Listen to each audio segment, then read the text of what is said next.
Arrest అయిన మాజీ MLA Vallabhaneni Vamsi పోలీసుల నుంచి తనకు ప్రాణహాని ఉందని న్యాయమూర్తికి ఫిర్యాదు చేశారు.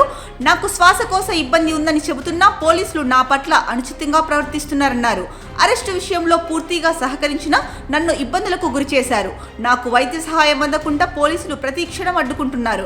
అరెస్టు నుంచి కోర్టుకు తరలించే వరకు పోలీసులు నా పట్ల అనుచితంగా ప్రవర్తించారు అంటూ న్యాయమూర్తికి స్టేట్మెంట్ ఇచ్చారు.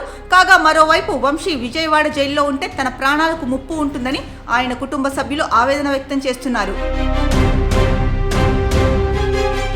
అంతకుముందు వల్లభనేని వంశీ పట్ల పోలీసులు వ్యవహరిస్తున్న తీరుపై ఆయన సతీమణి పంకజశ్రీ ఆవేదన వ్యక్తం చేశారు. గురువారం రాత్రి 14 రోజుల పాటు జ్యుడిషియల్ రిమాండ్ ఇస్తూ 4th ACMM కోర్టు ఆదేశాలు జారీ చేసింది. కాగా విజయవాడ సబ్ జైలుకి పోలీసులు వంశీని తరలించారు. వల్లభనేని వంశీతో పాటు లక్ష్మీపతి కృష్ణప్రసాద్ను కూడా విజయవాడ జిల్లా జైలుకు తరలించారు. ఇక వంశీ భార్య మాట్లాడుతూ, వంశీకి ఆరోగ్యం బాగాలేదు, నేనే టాబ్లెట్స్ ఇచ్చాను, ఉదయం నుండి కనీసం కాఫీ కూడా తాగలేదు. నా భర్త అరెస్టుపై న్యాయ పోరాటం చేస్తా, అరెస్టు వెనుక రాజకీయ కుట్ర ఉంది, హైకోర్టుకి ఖచ్చితంగా వెళ్తాం, న్యాయపరంగానే ఎదుర్కొంటామని అన్నారు.